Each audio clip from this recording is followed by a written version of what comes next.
ഹരേ കൃഷ്ണ. ശ്രീമദ്ഭാഗവതം തൃതീയ സ്കന്ധം 24-ാം അധ്യായം. അതിൽ 8-ാമത്തെ ശ്ലോകം വരെ എടുത്തു. ബാക്കിയുള്ള ഭാഗങ്ങൾ നോക്കാം. അതുവരെയുള്ള ഭാഗങ്ങൾ നമുക്കൊന്ന് ചൊല്ലി നോക്കാം. ഓം നമോ ഭഗവതേ വാസുദേവായ. ശ്രീമദ്ഭാഗവതേ തൃതീയ സ്കന്ധേ അഥ ചതുർവിംശോऽധ്യായഃ. മൈത്രേയ ഉവാച നിർവേദവാദിനീമേവം മനോർദുഹിതരം മുനിഃ ദയാലുഃ ശാലിനീമാഹ ശുക്ലാഭിവ്യാഹൃതം സ്മരൻ. ഋഷിരുവാച മാഖിദോ രാജപുത്രീത്ഥമാത്മാനം പ്രത്യനിന്ദിതേ. അവിടെ പ്രത്യനിന്ദിതേ എന്നാണ്. കഴിഞ്ഞ ദിവസം പ്രത്യനിന്ദിതേ എന്ന് വായിച്ചു എന്ന് ആരോ പറഞ്ഞു. അത് തിരുത്തുന്നു. പ്രത്യനിന്ദിതേ. അനിന്ദിതേ എന്ന് പറഞ്ഞു കഴിഞ്ഞാൽ ഉത്തമയായ രാജപുത്രി എന്നുള്ളതാണ് അവിടെ അർത്ഥം വരുന്നത്. മാഖിദോ രാജപുത്രീത്ഥം ആത്മാനം പ്രത്യനിന്ദിതേ ഭഗവാംസ്തേക്ഷരോ ഗർഭം അദൂരാൽ സംപ്രപൽസ്യത്തെ. ധൃതവ്രതാസി ഭദ്രം തേ ദമേന നിയമേന ച തപോദ്രവിണദാനൈശ്ച ശ്രദ്ധയാ ചേശ്വരം ഭജ. സത്വയാരാധിതശുക്ലോ വിതന്വന്മാമകം യശഃ ഛേത്താ തേ ഹൃദേ ഗ്രന്ഥിമൗദര്യോ ബ്രഹ്മഭാവനഃ.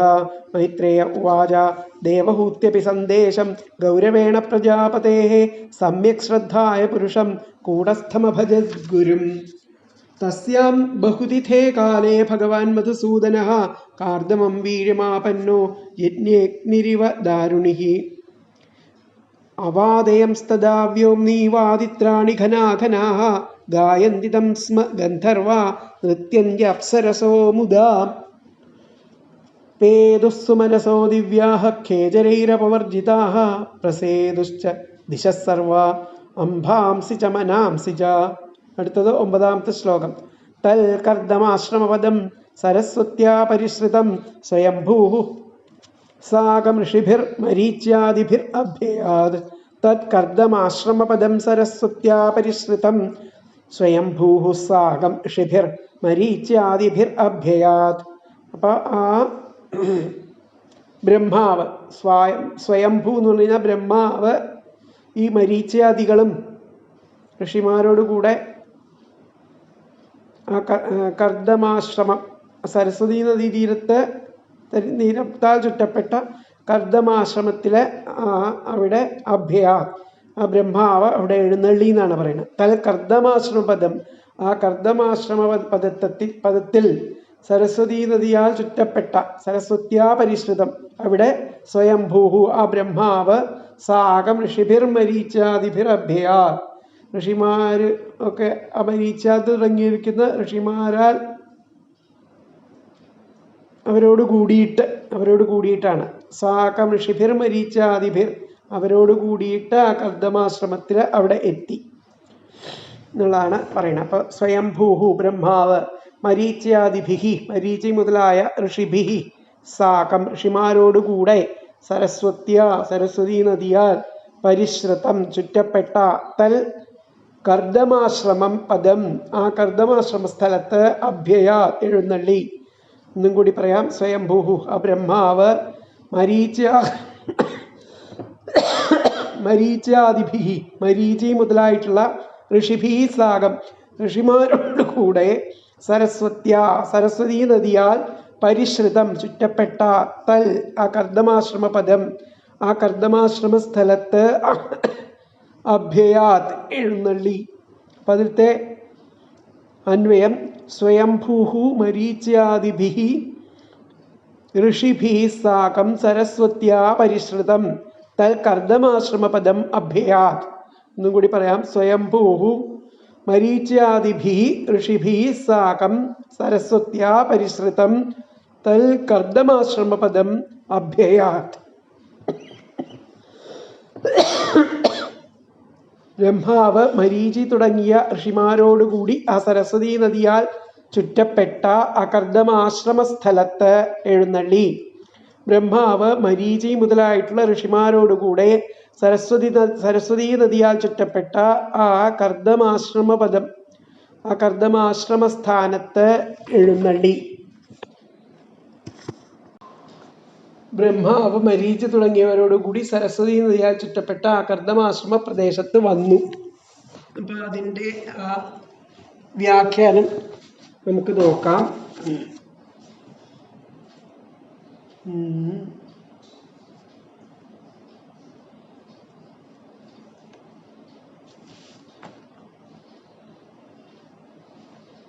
തദാ ബ്രഹ്മ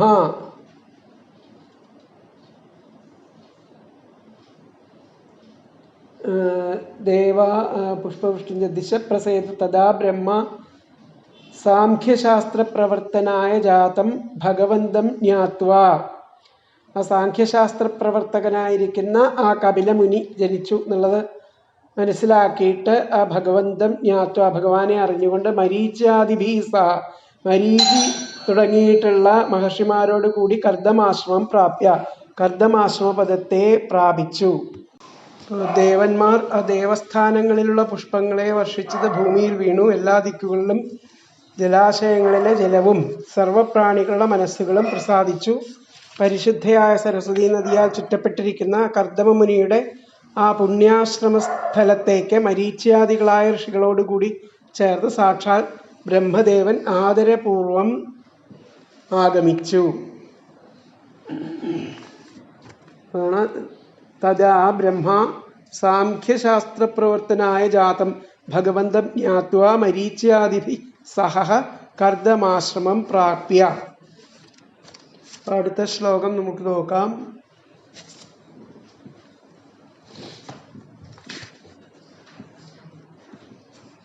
അടുത്ത 2 ശ്ലോകങ്ങളോട് കൂടിയിട്ടാണ്.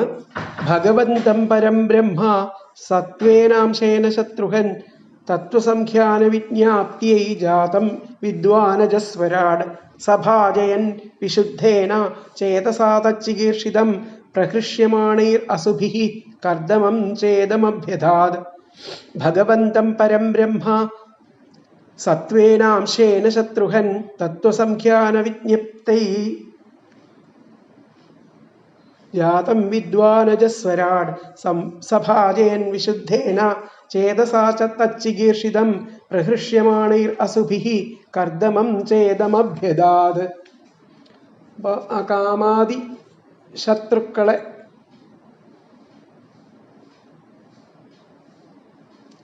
ശത്രുക്കളെ ജയിച്ചവൻ ശത്രുക്കളെ ജയിച്ചവൻ ആ സത്വഗുണപ്രധാനം ആയിരിക്കുന്ന അംശം കൊണ്ട് പരബ്രഹ്മസ്വരൂപനായിരിക്കുന്ന ഭഗവാൻ തത്വങ്ങളുടെ സംഖ്യയെ പറ്റിയുള്ള ജ്ഞാനം പ്രചരിപ്പിക്കാൻ അവതരിച്ചവനാണെന്ന് അറിഞ്ഞ ആ ബ്രഹ്മദേവൻ സ്വരാട് ആ ബ്രഹ്മദേവൻ ആ പരിശുദ്ധമായിരിക്കുന്ന മനസ്സോടും സന്തോഷം പൂണ്ട ആ പ്രാണങ്ങളോടും ഇന്ദ്രിയങ്ങളോടും ഒക്കെ കൂടി ആ ഭഗവാന്റെ അവതാരോദ്ദേശം അഭിനന്ദിച്ചുകൊണ്ട് ആ കർദമനോടും ദേവഹൂതിയോടും ഇങ്ങനെ അരുളി ചെയ്തു എന്നുള്ളതാണ് പറയുന്നത്. ആ ബ്രഹ്മദേവൻ അവിടെ വന്നു. എന്നിട്ട് ഭഗവന്തം പരം ബ്രഹ്മ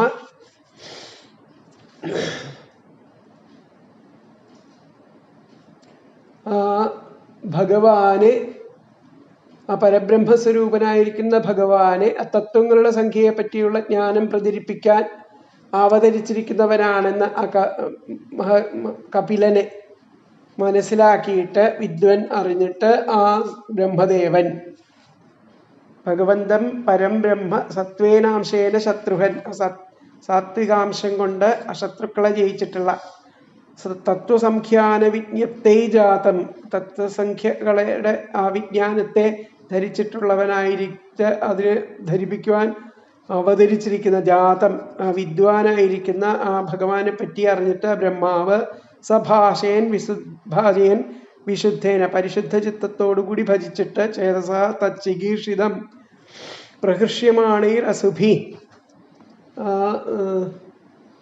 നല്ല മനസ്സോടു കൂടിയിട്ട് സന്തോഷം കൊണ്ട് ആ പ്രാണങ്ങളോടും ഭഗവാന്റെ ആ അവതാരോദ്ദേശം അഭിനന്ദിച്ചുകൊണ്ട് പ്രഹൃഷ്യമാണീർ അസുഭി കർദമം ചേതമഭ്യത ആ കർദമനോടും ദേവഹൂതി മാതാവിനോടും പറഞ്ഞു എന്നുള്ളതാണ് പറയുന്നത്. അപ്പൊ ഹേ ശത്രുഹൻ അല്ലയോ കാമാദി ശത്രുക്കളെ ജയിച്ചവനെ സത്വേന സത്വഗുണമയമായ അംശത്തോടെ പരബ്രഹ്മസ്വരൂപനായ ഭഗവന്തം ഭഗവാനെ തത്വസംഖ്യാന വിജ്ഞപ്തിയെ തത്വങ്ങളുടെ സംഖ്യയെ പറ്റിയുള്ള ജ്ഞാനം പ്രചരിപ്പിക്കാൻ ജാതം അവതരിച്ചവനാണെന്ന് വിദ്വാൻ അറിഞ്ഞ സ്വരാട് അജഹ ആ സ്വയം ജ്ഞാനിയായിരിക്കുന്ന ബ്രഹ്മദേവൻ വിശുദ്ധേന പരിശുദ്ധമായിരിക്കുന്ന ചേതസ മനസ്സോടും പ്രഹൃഷ്യമാണൈഹി സന്തോഷം പൂണ്ട അസുഭിഹി പ്രാണങ്ങളോടും ഇന്ദ്രിയങ്ങളോടും കൂടി തച്ചികീർഷിതം ആ ഭഗവാന്റെ അവതാരോദ്ദേശം സഭാജയൻ അഭിനന്ദിച്ചുകൊണ്ട് കർദമം ച കർദമനോടും ദേവഹൂതിയോടും ഇതം ഇങ്ങനെ അഭ്യഥാ അരുളി ചെയ്തു.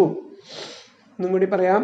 ഹേ ശത്രുഹൻ അല്ലയോ കാമാദി ശത്രുക്കളെ ജയിച്ചവനെ, സത്വേന ആ സത്വഗുണമയമായ അംശേന അംശത്തോടെ പരംബ്രഹ്മ ആ പരബ്രഹ്മസ്വരൂപനായിരിക്കുന്ന ഭഗവന്തം ഭഗവാനെ തത്വസംഖ്യാന വിജ്ഞാപ്തയെ തത്വങ്ങളുടെ സംഖ്യയെ പറ്റിയുള്ള ജ്ഞാനം പ്രചരിപ്പിക്കാൻ ജാതം അവതരിച്ചവനാണെന്ന് വിദ്വാൻ അറിഞ്ഞ സ്വരാട് അജഹ ആ സ്വയം ജ്ഞാനിയായിരിക്കുന്ന ബ്രഹ്മദേവൻ വിശുദ്ധേന പരിശുദ്ധമായ ചേതസ മനസ്സോടും പ്രഹൃഷ്യമാണൈഹി സന്തോഷം പൂണ്ട അസുഭിഹി പ്രാണങ്ങളോടും ഇന്ദ്രിയങ്ങളോടും കൂടി തച്ചികീർഷിതം ഭഗവാന്റെ അവതാരോദ്ദേശം സഭാജയൻ അഭിനന്ദിച്ചും കൊണ്ട് കർദമം ച കർദമനോടും ദേവഹൂതിയോടും ഇതം ഇങ്ങനെ അഭ്യഥാത് അരുളി ചെയ്തു.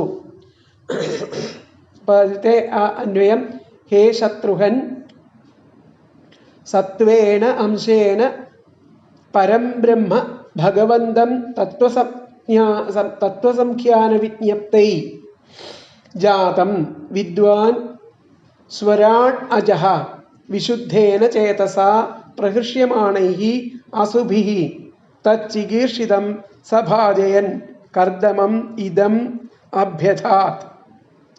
ഒന്നും കൂടി പറയാം. ഹേ ശത്രുഹൻ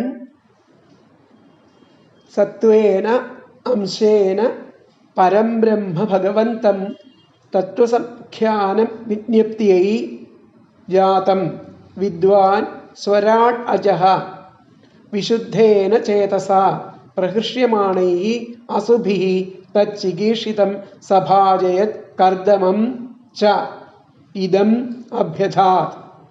അല്ലയോ കാമാദി ശത്രുക്കളുടെ ജേതാവായവനെ, സത്വഗുണമയമായ അംശത്തോടെ ആ പരബ്രഹ്മസ്വരൂപനായിരിക്കുന്ന ഭഗവാനെ തത്വങ്ങളുടെ സംഖ്യയെ പറ്റിയുള്ള ജ്ഞാനം പ്രചരിപ്പിക്കാൻ അവതരിച്ചവനാണെന്ന് അറിഞ്ഞ് ആ സ്വയം ജ്ഞാനിയായിരിക്കുന്ന ആ ബ്രഹ്മദേവൻ പരിശുദ്ധമായ മനസ്സോടും സന്തോഷവും പൂണ്ട ആ പ്രാണങ്ങളോടും ഇന്ദ്രിയങ്ങളോടും കൂടി ഭഗവാന്റെ അവതാരോദ്ദേശം അഭിനന്ദിച്ചുകൊണ്ട് ആ കർദമനോടും ദേവഹൂതിയോടും ഇങ്ങനെ അരുളി ചെയ്തു. അല്ലയോ കാമാദി ശത്രുക്കളുടെ ജേതാവായവനെ, അസത്വഗുണമയമായിരിക്കുന്ന അംശത്തോടെ ആ പരബ്രഹ്മസ്വരൂപനായ ഭഗവാനെ തത്വങ്ങളുടെ സംഖ്യയെ പറ്റിയുള്ള ജ്ഞാനം പ്രചരിപ്പിക്കാൻ അവതരിച്ചവനാണെന്ന് അറിഞ്ഞ സ്വയം ജ്ഞാനിയായ ബ്രഹ്മദേവൻ പരിശുദ്ധമായ മനസ്സോടും സന്തോഷം പൂണ്ട പ്രാണങ്ങളോടും ഇന്ദ്രിയങ്ങളോടും കൂടി ഭഗവാന്റെ അവതാരോദ്ദേശം അഭിനന്ദിച്ചും കൊണ്ട് കർദമനോടും ദേവഹൂതിയോടും ഇങ്ങനെ അരുളി ചെയ്തു.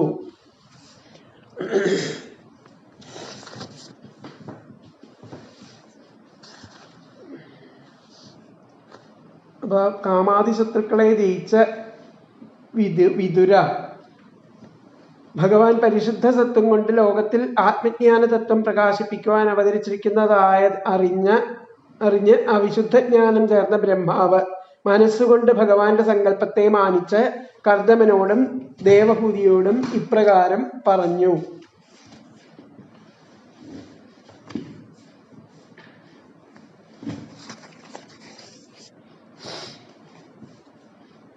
ശത്രുക്കളുടെ ഇന്ദ്രിയങ്ങളെ ജയിച്ചിരിക്കുന്ന അല്ലയോ വിതുര, സ്വയം ജ്ഞാനസ്വരൂപനായിരിക്കുന്ന ബ്രഹ്മദേവൻ അവിടെ പ്രത്യക്ഷമായതിൻ്റെ ആവശ്യം എന്താണെന്ന് പറയാം, കേൾക്കുക. സാക്ഷാൽ പരബ്രഹ്മ സ്വരൂപനായ ഭഗവാൻ ശ്രീഹരി ശുദ്ധസത്വഗുണത്തെ അവലംബിച്ച് അവതരിച്ചിരിക്കുന്നുവെന്നും പ്രകൃതി മഹത്തത്വം അഹങ്കാരതത്വം എന്നിങ്ങനെയുള്ള തത്വങ്ങളുടെ നിരൂപണം ചെയ്യുവാനും ഈശ്വരനെ പ്രകൃതി തത്വങ്ങളിൽ നിന്നും അറിയുവാനും ഉപകരിക്കുന്ന സാഖ്യം എന്ന ശാസ്ത്രത്തെ ഭക്തന്മാർക്ക് ഉപദേശിച്ച് അനുഗ്രഹിക്കുവാൻ വേണ്ടിയിട്ടാണ് അവതരിച്ചിരിക്കുന്നതെന്നും ബ്രഹ്മദേവൻ അറിഞ്ഞതിനാൽ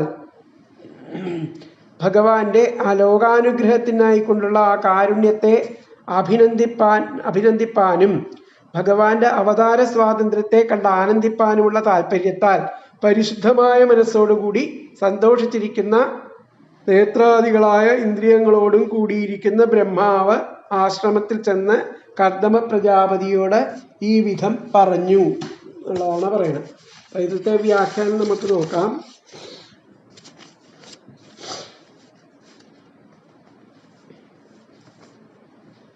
തഥാ ബ്രഹ്മ സാംഖ്യശാസ്ത്ര പ്രവർത്തനായ ജാതം ഭഗവന്തം ജ്ഞാത്വാ മരീച്യാദിഭിः സഹ കർദമാശ്രമം പ്രാപ്യ തസ്യ ചികീർഷിതം പൂജയൻ കർദമം ജഗാദ. അങ്ങനെ വന്ന ആ ബ്രഹ്മാവിനെ പൂജിച്ചുകൊണ്ട് ആ കർദമനോട് പറഞ്ഞു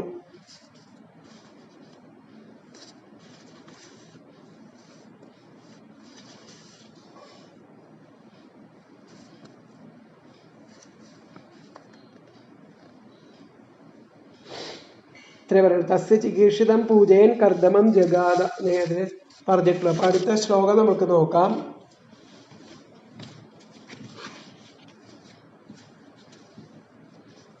അപ്പൊ ആകാശാചാരികളാൽ ദിവ്യ കുസുമങ്ങൾ കൊണ്ടുള്ള പുഷ്പവൃഷ്ടി ഉണ്ടായി എല്ലാ ദിക്കുകളും ജലാശയങ്ങളും മനസ്സുമൊക്കെ പ്രസന്നമായി സരസ്വതി ദേവിയാൽ ചുറ്റപ്പെട്ട ആ കർദമാശ്രമത്തിലേക്ക് മരീചിയാദികളോടൊത്ത് ബ്രഹ്മാവ് വന്നെത്തി.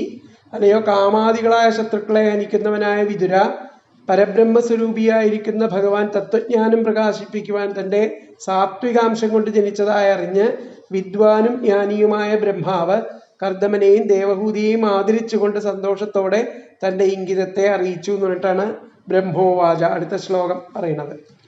ത്വയാമേ അപജിതിസ്താത കൽപ്പിതാ നിർവ്യളീഗതഃ യന്മേ സംജഗൃഹേ വാക്യം ഭഗവാൻ മാനദമാനയൻ. ത്വയാമേ അപചിതിസ്താത കൽപ്പിതാ നിർവ്യളീഗതഃ യന്മേ സംജഗൃഹേ വാക്യം ഭവാൻ മാനദമാനയൻ. അല്ലയോ മാനിച്ചവനായിരിക്കുന്ന പ്രിയ പുത്ര, മാനദമാനയൻ,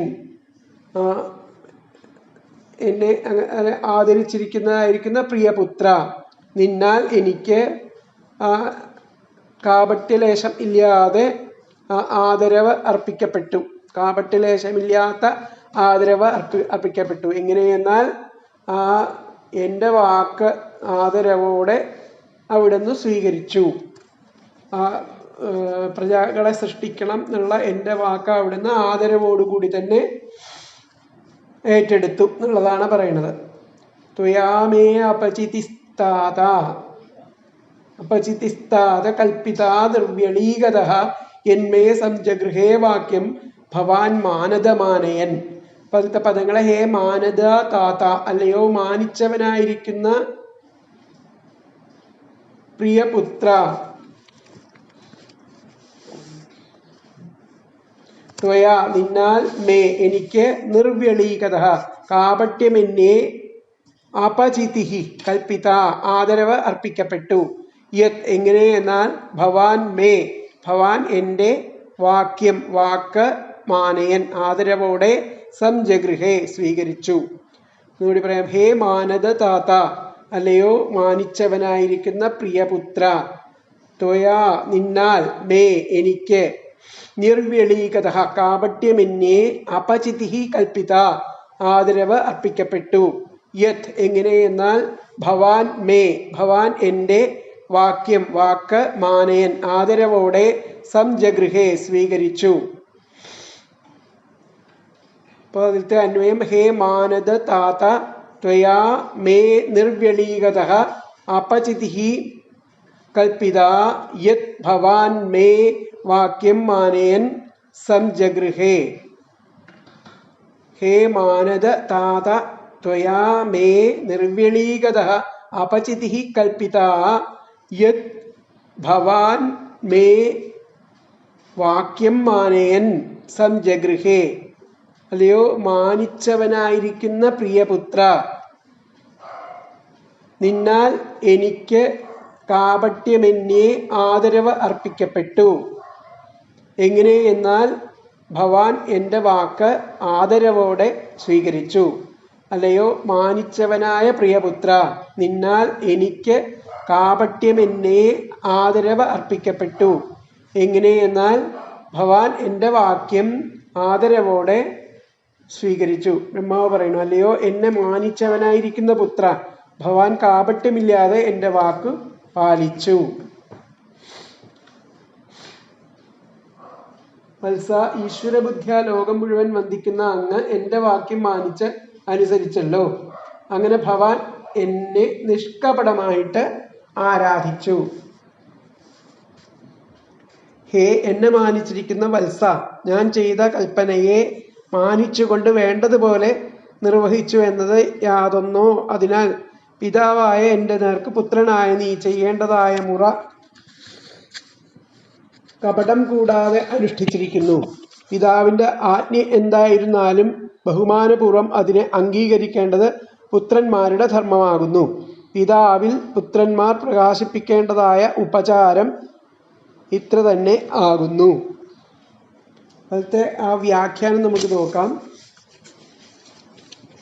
ഹേ പുത്ര, മമ വചഃ സമ്യക് ഗൃഹീതം ത്വയാ. എൻ്റെ വാക്കുകളെ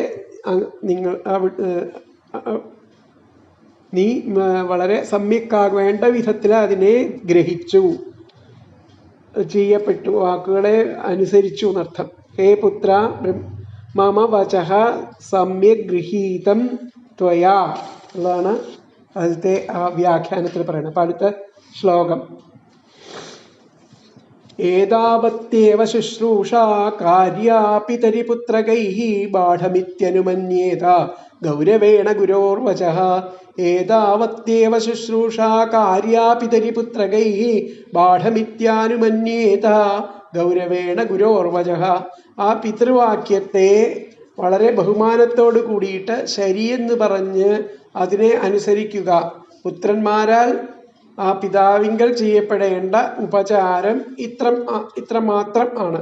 ഏതാവത്യേവ ശുശ്രൂഷ, ഇതുമാത്രമാണ് ആ ഉപചാരമായിട്ട് ആ പുത്രൻ പിതാവിങ്കൽ ചെയ്യേണ്ടത്. എന്താണ്? കാര്യാ പിതരി പുത്രകൈഹി, പിതാവിൻ്റെ അടുത്ത് പുത്രന്മാരെ ചെയ്യേണ്ട. ബാഢമിത്യനുമന്യേത, ശരിയെന്ന് പറഞ്ഞ് ആ കാര്യങ്ങളെ വേണ്ട വിധത്തിൽ ഗൗരവേണ ഗുരുകുർവചഃ, ആ പിതൃവാക്യത്തെ അനുസരിക്കുക എന്നുള്ളതാണ് പുത്രന്റെ കടമ. അപ്പൊ ഏതാവത്യേവ ശുശ്രൂഷ കാര്യാ പിതരി പുത്രകൈഹി ബാഢമിത്യാനുമന്യേത ഗൗരവേണ ഗുരോർവചഃ. അതായത് ഗുരോഹോ വചഃ, ആ പിതൃവാക്യത്തെ ഗൗരവേണ ബഹുമാനത്തോടെ, ബാഢം ഇതി ശരിയെന്ന് പറഞ്ഞ്, അനുമന്യേത അനുസരിക്കുക, പുത്രകൈഹി പുത്രന്മാരാൽ, പിതരി പിതാവിങ്കൽ, കാര്യ ചെയ്യപ്പെടേണ്ട, ശുശ്രൂഷ ഉപചാരം, ഏതാവതി ഏവ ഇത്രമാത്രം ആണ്. ഒന്നുകൂടി പറയാം. ഗുരോഹോ വചഃ, പിതൃവാക്യത്തെ ഗൗരവേണ ബഹുമാനത്തോടുകൂടി, ബാഢം ഇതി ശരിയെന്ന് പറഞ്ഞ്, അനുമന്യേത അനുസരിക്കുക, പുത്രകൈഹി ആ പുത്രന്മാരാൽ, പിതരി പിതാവിങ്കൽ, കാര്യ ചെയ്യപ്പെടേണ്ട ശുശ്രൂഷ ഉപചാരം, ഏതാവതി ഏവ ഇത്രമാത്രം ആണ്. അപ്പോൾ അത് തന്വയം വന്നിട്ട് ഗുരോഹോ വചഃ ഗൗരവേണ ബാഢം ഇതി അനുമന്യേത പുത്രകൈഹി പിതരി കാര്യ ശുശ്രൂഷ ഏതാവതി ഏവ. എന്നുകൂടി പറയാം. ഗുരോഹോ വചഃ ഗൗരവേണ ബാഢം ഇതി അനുമന്യേത പുത്രകൈഹി പിതരി കാര്യ ശുശ്രൂഷ ഏതാവതി ഏവ. പിതൃവാക്യത്തെ ബഹുമാനത്തോടെ ശരിയെന്ന് പറഞ്ഞ് അനുസരിക്കുക. ഇതാണ് പുത്രന്മാരാൽ പിതാവിങ്കൽ ചെയ്യപ്പെടേണ്ട ഉപചാരം. ഇത്രമാത്രം ആണ്. പിതൃവാക്യത്തെ ബഹുമാനത്തോടെ ശരിയെന്ന് പറഞ്ഞ് അനുസരിക്കുക, പുത്രന്മാരാൽ പിതാവിങ്കൽ ചെയ്യപ്പെടേണ്ട ഉപചാരം ഇതും മാത്രം ആണ്.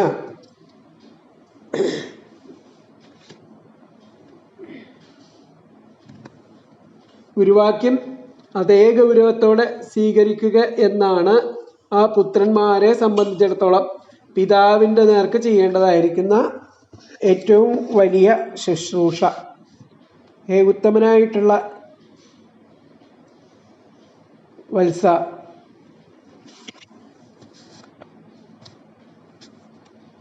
പിതാവായ എൻ്റെ നേർക്ക് പുത്രനായി നീ ചെയ്യേണ്ടതായിരിക്കുന്ന മുറ കപടം കൂടാതെ അനുഷ്ഠിച്ചിരിക്കുന്നു. പിതാവിൻ്റെ ആജ്ഞ എന്തായിരുന്നാലും ബഹുമാനപൂർവ്വം അതിനെ അംഗീകരിക്കേണ്ടത് പുത്രന്മാരുടെ ധർമ്മമാകുന്നു.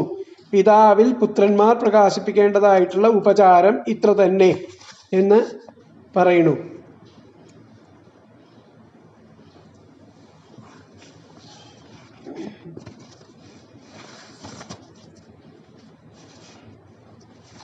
അപ്പോൾ ഇവിടെ വ്യാഖ്യാനത്തില്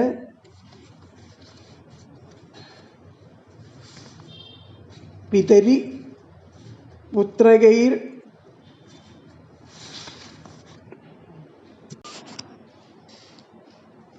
അപ്പോൾ പിതരി പുത്രകൈർ ഏതാവത്യേവ, പിതാവിങ്കൽ പുത്രന്മാർക്ക് ഇതുതന്നെയാണ് ഏറ്റവും വലിയ ശുശ്രൂഷ, ഉപചാരം.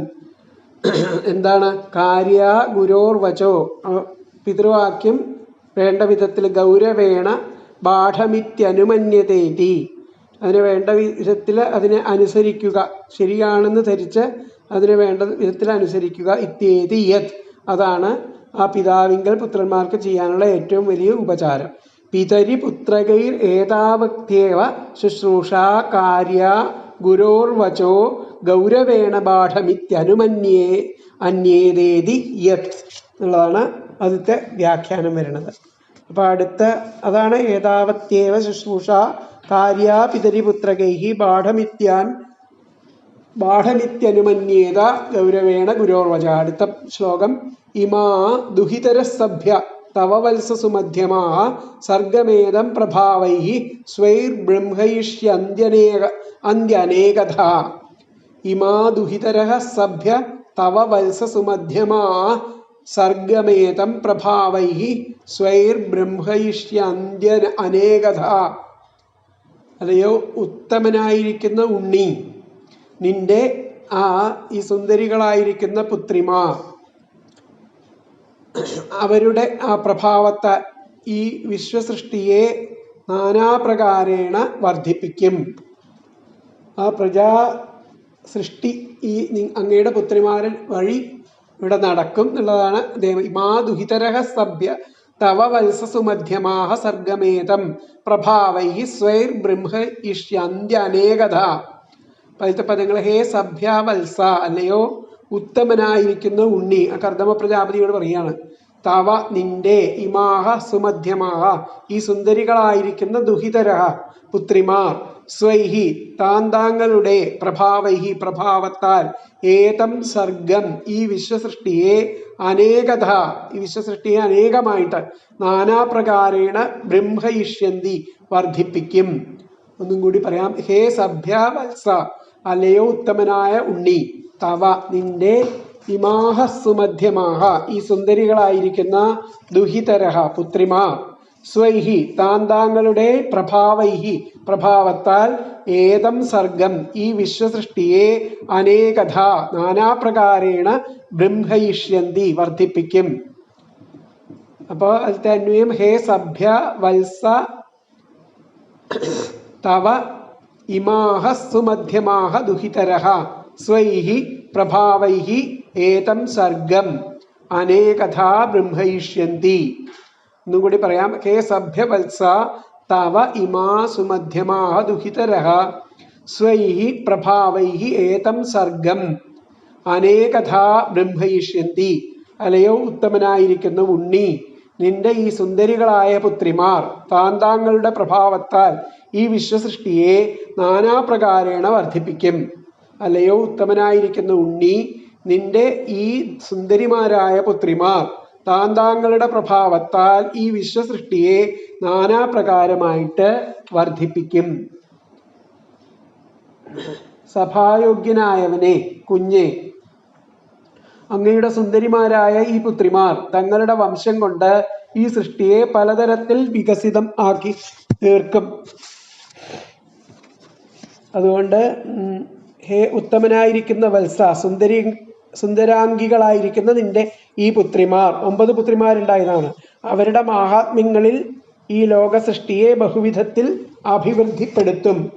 അതിലത്തെ വ്യാഖ്യാനം വന്നിട്ട് ഇമാഹ കന്യാഹ, ഈ കന്യകമാർ, ഏതേഭ്യ അതുപോലെ ഋഷിഭ്യസ്ത്വം ഋഷിമാരിൽ നിന്നും ആ പ്രജകളെ സ്വീകരിക്കും. ഋഷിഭ്യസ്ത്വം ദേഹി, ഋഷിമാർക്ക് കൊടുത്ത അവരിൽ നിന്നും ഇവരെ അനേകഥാ സർഗം, അനവധി പ്രജകളുടെ സർഗം, സൃഷ്ടിയെ വർദ്ധയിഷ്യന്തി, വർദ്ധിപ്പിക്കും. വർദ്ധയിഷ്യന്തി എന്നുള്ളതാണ് പറയുന്നത്.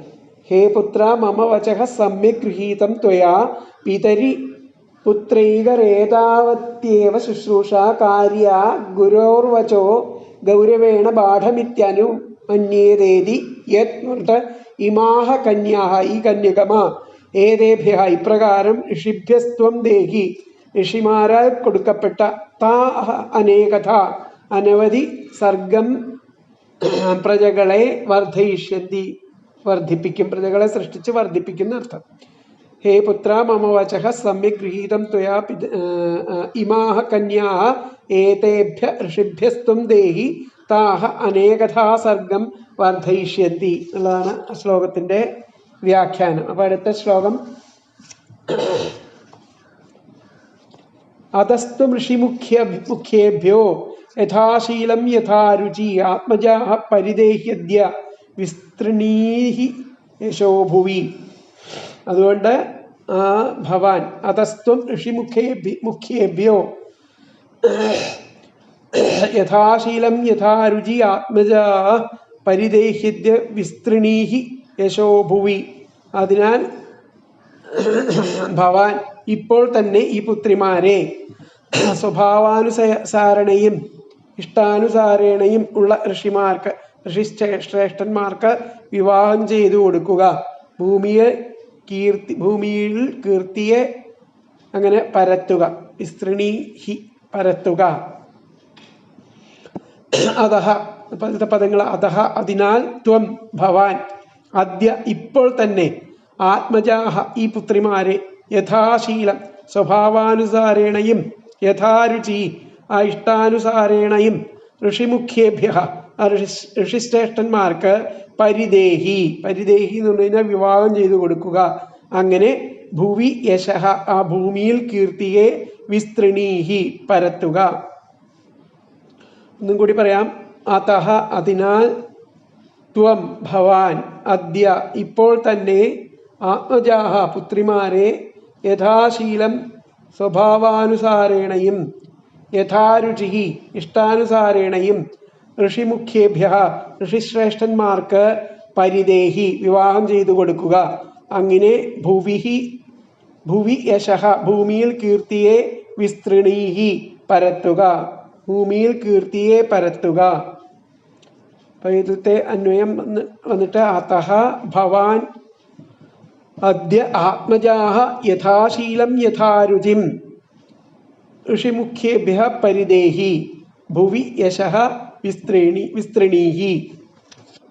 അപ്പോൾ അതഃ ത്വം അദ്യ ആത്മജാഃ യഥാശീലം യഥാരുചി ഋഷിമുഖ്യേഭ്യഃ പരിദേഹി ഭുവി യശഃ വിസ്തൃണീഹി.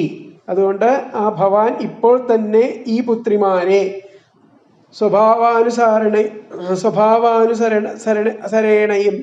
സ്വഭാവാനുസാരേണയും ഇഷ്ടാനുസാരേണയും ഉള്ള ഋഷിശ്രേഷ്ഠന്മാർക്ക് വിവാഹം ചെയ്തു കൊടുക്കുക. ഭൂമിയിൽ കീർത്തിയെ പരത്തുക. അതിനാൽ ഭവാൻ ഇപ്പോൾ തന്നെ ഈ പുത്രിമാരെ സ്വഭാവാനുസാരേണയും ഇഷ്ടാനുസാരേണയും ഉള്ള ഋഷിശ്രേഷ്ഠന്മാർക്ക് വിവാഹം ചെയ്തു കൊടുക്കുക. അങ്ങനെ ഭൂമിയിൽ കീർത്തിയെ വർദ്ധിപ്പിക്കുക.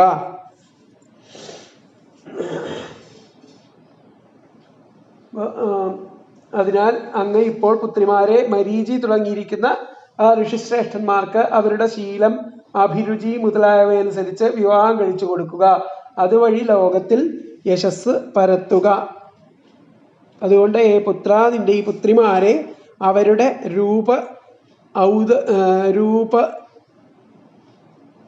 രൂപൗദാര്യ സൗശീല്യാദി ഗുണങ്ങൾക്കനുസരിച്ചിട്ടുള്ള വിധത്തില് ഋഷിമുഖ്യന്മാരായിരിക്കുന്ന ഈ മരീച്യാദികൾക്ക്, അദ്ദേഹം മരീചി തുടങ്ങിയിട്ടുള്ള മഹർഷിമാരെയും കൊണ്ടാണ് അങ്ങോട്ട് പോയിട്ടുള്ളത്, ഇപ്പോൾ തന്നെ വിധിപ്രകാരം ദാനം ചെയ്യുക. തന്നിമിത്തം ഭൂമിയിൽ നിന്റെ യശസ് എങ്ങും വ്യാപിക്കുവാനിടവരും. അതിലത്തെ വ്യാഖ്യാനം വന്നിട്ട്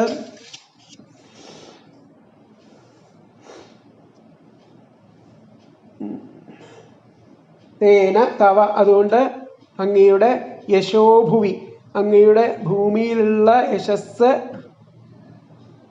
വർദ്ധിക്കും. അപ്പൊ അതിന് മുമ്പ് ഇമാഹ കന്യാഹ ഏതേഭ്യ, അതുകൊണ്ട് ഈ കന്യകമാരെ ഈ വന്നിട്ടുള്ള ഋഷീഭ്യസ്ത്വം, ഋഷിമാർക്ക് പരിദേഹി, കല്യാണം കഴിച്ചു കൊടുത്ത് താഹ അനേകഥാ സർഗം വർദ്ധയിഷ്യന്തി എന്ന് പറഞ്ഞു. തേന തവ യശോ, അതുവഴി അങ്ങയുടെ യശസ് ഭുവി വിസ്തരിഷ്യതി, ആ ഭൂമിയിൽ അങ്ങനെ പ്രശസ്തമാവും, യശസ് വർദ്ധിക്കും. ഇത്രേ പറഞ്ഞിട്ടുള്ളൂ. തേന തവ യശോ ഭുവി വിസ്തരിഷ്യതി. അപ്പൊ അടുത്ത ശ്ലോകം നോക്കാം നമുക്ക്.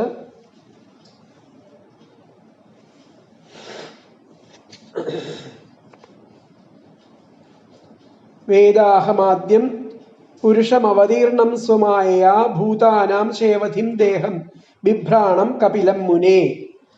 വേദാഹമാദ്യം പുരുഷമവതീർണം സ്വമായയാ ഭൂതാനാം ശേവധിം ദേഹം ബിഭ്രാണം കപിലം മുനേ. അല്ലയോ മുനി സത്തമ, സർവഭൂതങ്ങളുടെയും നിധിയും ആദ്യനും ആയിരിക്കുന്ന ആ ഈശ്വരനെ തൻ്റെ മായയാൽ ആ കപിലമായ ദേഹത്തെ ധരിച്ചുകൊണ്ട് അവതരിച്ചവനായിട്ട് ഞാൻ അറിയണു. അപ്പൊ കർദവമുനിയോട് പറയുകയാണ്, അല്ലയോ മുനെ, ആ സർവഭൂതങ്ങളുടെയും നിധിയായും വേദാഹമാദ്യം പുരുഷം അവതീർണം, ആദ്യനുമായിരിക്കുന്ന ആ ഈശ്വരനെ സ്വമായയാ, സ്വന്തം മായയാൽ ഭൂതാനാം ശേവധിം, സർവഭൂതങ്ങളുടെയും നിധിയായിരിക്കുന്ന ആ ഭഗവാൻ ദേഹം എടുത്തിട്ട് ദേഹത്തെ ധരിച്ചുകൊണ്ട് സ്വന്തമായ കപിലൻ എന്ന്, കപിലം മുനെ, കപിലമായ ആ ദേഹത്തെ ധരിച്ചുകൊണ്ട് അവതരിച്ചവനായിട്ട് ഞാൻ വേദ അറിയുന്നു. അപ്പോൾ ഇതിലത്തെ പദങ്ങളെ ഹേ മുനെ, അല്ലയോ മുനെ, ഭൂതാനാം ശേവധിം, സർവഭൂതങ്ങളുടെയും നിധിയായും ആദ്യനും ആയിരിക്കുന്ന പുരുഷം ആ ഈശ്വരനെ സ്വമായ, തൻ്റെ മായയാൽ കപിലമായിരിക്കുന്ന ദേഹത്തെ ബിഭ്രാണം ധരിച്ചുകൊണ്ട് അവതരിച്ചവനായിട്ട് അഹം ഞാൻ വേദ അറിയുന്നു.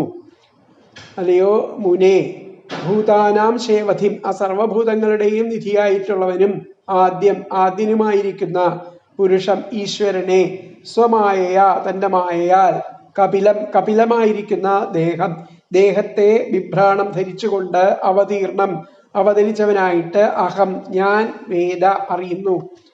അതിലത്തെ അന്വയം ഹേ മുനെ, ഭൂതാനാം ശേവധിം ആദ്യം പുരുഷം സ്വമായയാ കപിലം ദേഹം ബിഭ്രാണം അവതീർണം അഹം വേദ.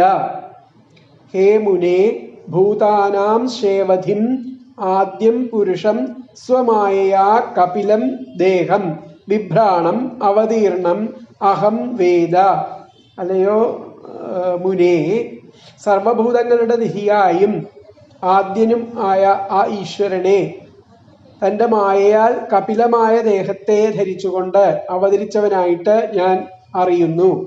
അല്ലയോ മുനെ, സർവഭൂതങ്ങളുടെയും നിധിയായും ആദ്യനുമായിരിക്കുന്ന ആ ഈശ്വരനെ തൻ്റെ മായയാൽ കപിലമായ ദേഹത്തെ ധരിച്ചുകൊണ്ട് അവതരിച്ചവനായിട്ട് ഞാൻ ഇവിടെ അറിയുന്നു.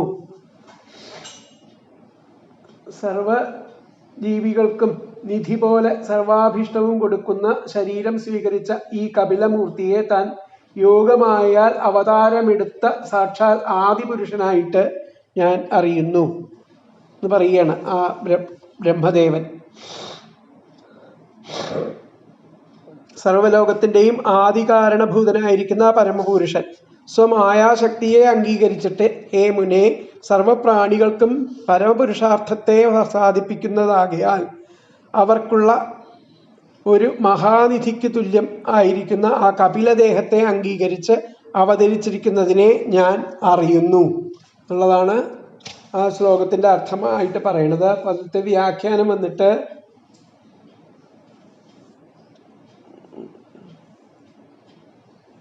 ആദ്യം പുരുഷം കപിലം, ആദ്യനായിരിക്കുന്ന ഈശ്വരനായിരിക്കുന്ന ആ കപിലൻ, തവ ദേഹേശേൻ, സ്വന്തം ദേഹേംശേൻ ആവതീർണേ, തൻ്റെ ആ ദേഹ അംശം കൊണ്ട് ആ ദേഹം എടുത്തിട്ട് അവതരിച്ചതായിട്ട് വേദ്മി, ഞാൻ അറിയുന്നു.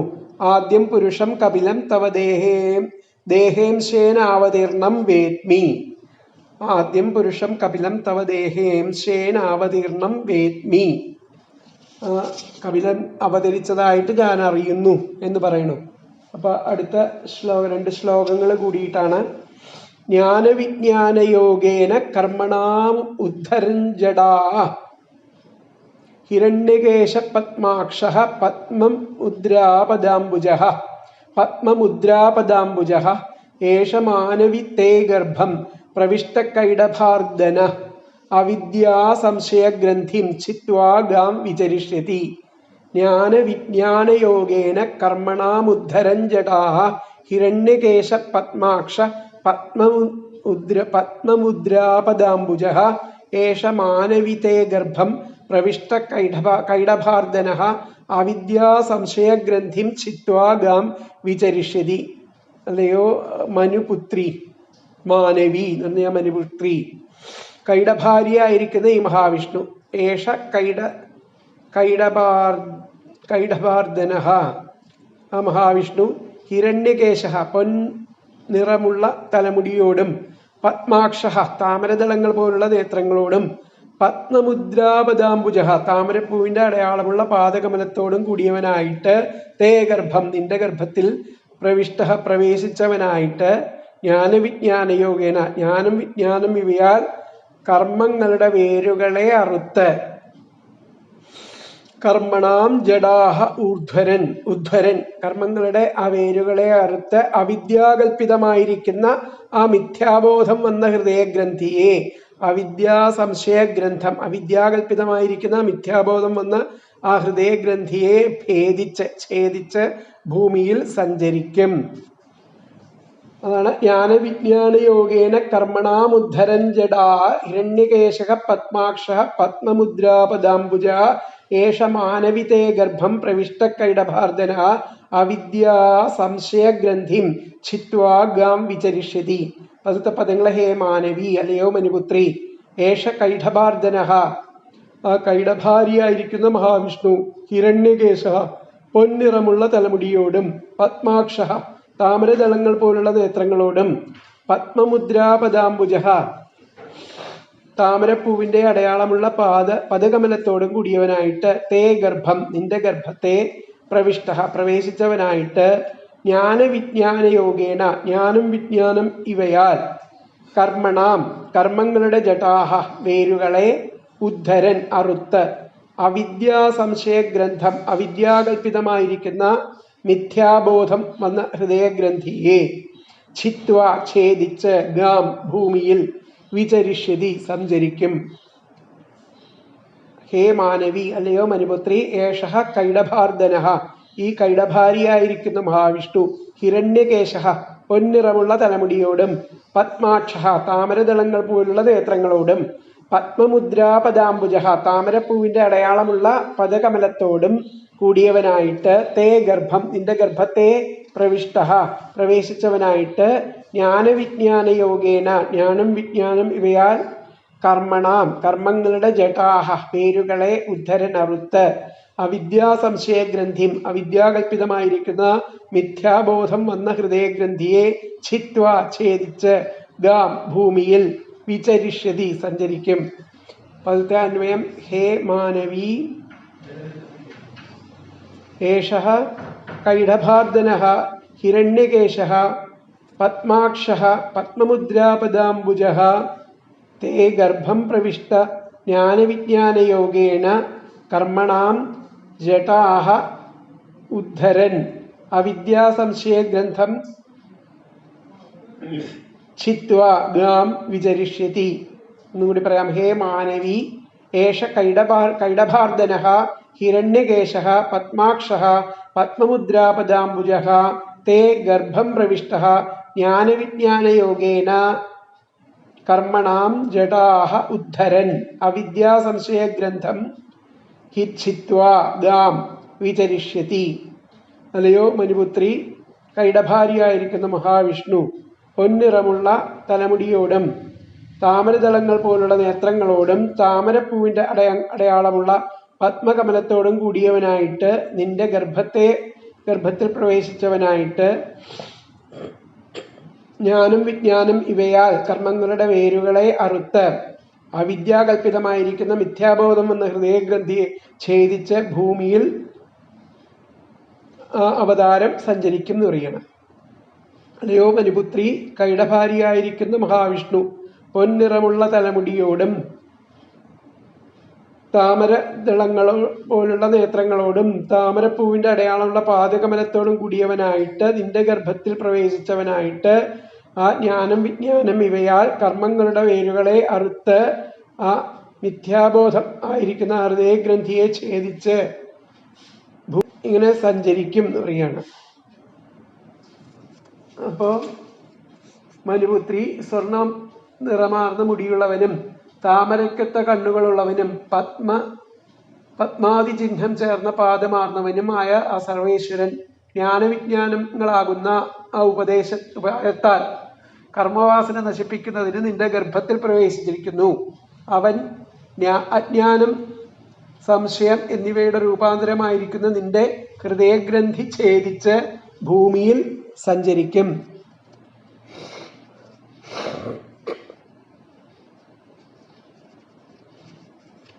ഹേ മനുപുത്രി, സംഖ്യാശാസ്ത്രത്തെ ജനങ്ങൾക്ക് ഉപദേശിച്ച് അത് നിമിത്തം അവർക്കുണ്ടാകുന്ന പരോക്ഷമായും അപരോക്ഷമായുമുള്ള തത്വജ്ഞാനം കൊണ്ടും അഷ്ടാംഗയോഗാഭ്യാസം നിമിത്തമുണ്ടാകുന്ന സ്വാനുഭൂതിപരമായ ആനന്ദപ്രാപ്തി കൊണ്ടും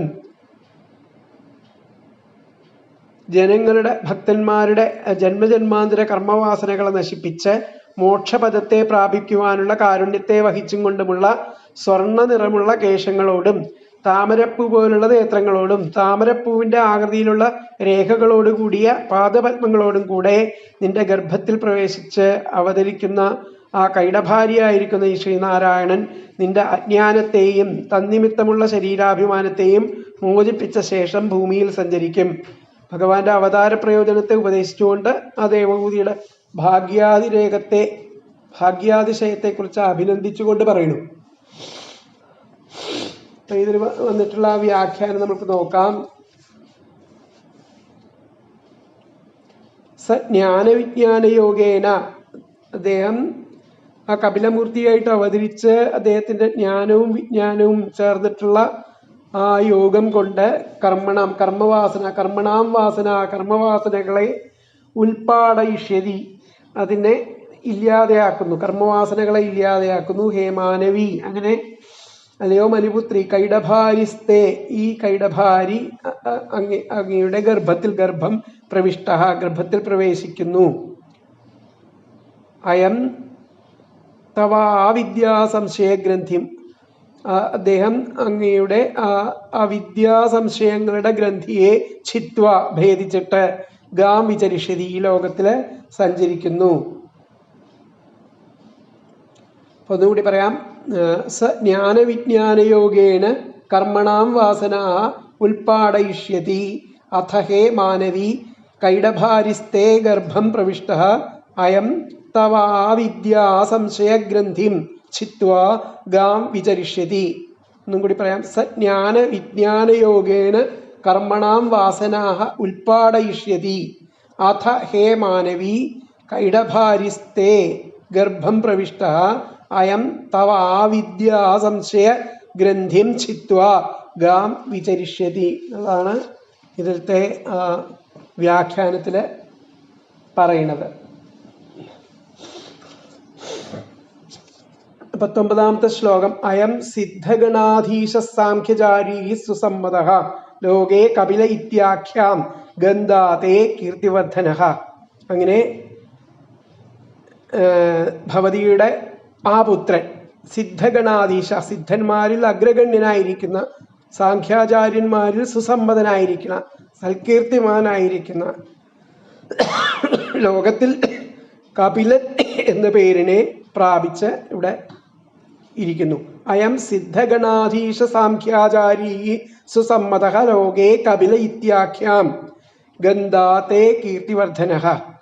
അപ്പൊ തേ എന്ന് പറഞ്ഞാൽ ഭവതിയുടെ, അയം ഈ പുത്രൻ, സിദ്ധഗണാധീശ സിദ്ധന്മാരിൽ അഗ്രഗണ്യനും, സാംഖ്യാചാരീ സാംഖ്യാചാര്യന്മാരിൽ സുസമ്മത സുസമ്മതനായിട്ടും, സജ്ജനസമ്മതനായും, കീർത്തിവർദ്ധന സൽകീർത്തിമാനും ആയിട്ട്, ലോകേ ലോകത്തിൽ, കപിലഹ കപിലൻ, ഇതി ആഖ്യാം എന്ന പേരിനെ ഗന്ധ പ്രാപിക്കും. ഒന്നും കൂടി പറയാം. തേ ഭവതിയുടെ, അയം ഈ പുത്രൻ, സിദ്ധഗണാധീശ സിദ്ധരിൽ അഗ്രഗണ്യനും, സാംഖ്യാചാരീ സാംഖ്യാചാര്യന്മാരിൽ സുസമ്മതനും സജ്ജനസമ്മതനായും, കീർത്തിവർദ്ധന സൽകീർത്തിമാനുമായിട്ട്, ലോകേ ലോകത്തിൽ, കപിലൻ ഇതി ആഖ്യാം കപിലൻ എന്ന പേരിനെ ഗന്ധ പ്രാപിക്കും. അതിലത്തെ അന്വയം തേ അയം സിദ്ധഗണാധീശ സാംഖ്യാചാരീ സുസമ്മത കീർത്തിവർദ്ധന ലോകേ കപിലഃ ഇതി ആഖ്യാം ഗന്ധ. തേ അയം സിദ്ധഗണാധീശ സാംഖ്യാചാരീ സുസമ്മത കീർത്തിവർദ്ധന ലോകേ കപിലഃ ഇതി ആഖ്യാ ഗന്ധ. ഭവതിയുടെ ഈ പുത്രൻ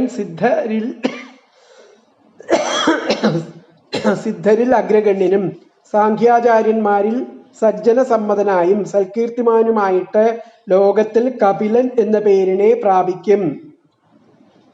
ബ്രഹ്മാവ് പറയുന്നു, അല്ലയോ എന്നെ മാനിച്ചവനായിരിക്കുന്ന പുത്ര, ഭഗവാൻ കാപട്യമില്ലാതെ എൻ്റെ വാക്ക് പാലിച്ചു. പിതാവിൻ്റെ ആജ്ഞ ഗൗരവപൂർവം അതേപടി അനുസരിക്കുന്നവനാണ് അനുസരിക്കുന്നത് എന്നതാണ് പുത്രധർമ്മം. പുത്രന്റെ പിതാവോട് ചെയ്യാവുന്ന ശുശ്രൂഷ ഇത്രയുമായാൽ മതി. അല്ലയോ ഉത്തമനായിരിക്കുന്ന വത്സ, അങ്ങയുടെ സുന്ദരിമാരായ പുത്രിമാർ അവരുടെ പ്രഭാവത്താൽ സൃഷ്ടി അഭിവൃദ്ധിപ്പെടുത്തും. ശീലത്തിനും ഗുണത്തിനും അനുസരിച്ച് ഈ പുത്രിമാരെ ഋഷിമുഖ്യന്മാർക്ക് വിവാഹം ചെയ്തു കൊടുത്ത് കീർത്തിയെ വർദ്ധിപ്പിച്ചാലും, ആദിപുരുഷനായിരിക്കുന്ന ഭഗവാൻ മായയെ അവലംബിച്ച് അവതരിച്ചിരിക്കുന്നതായിട്ട് ഞാൻ അറിയുന്നു. ആ അവതാര രൂപം ജനങ്ങൾക്ക് നിധി പോലെ പ്രിയങ്കരം ആയിരിക്കും.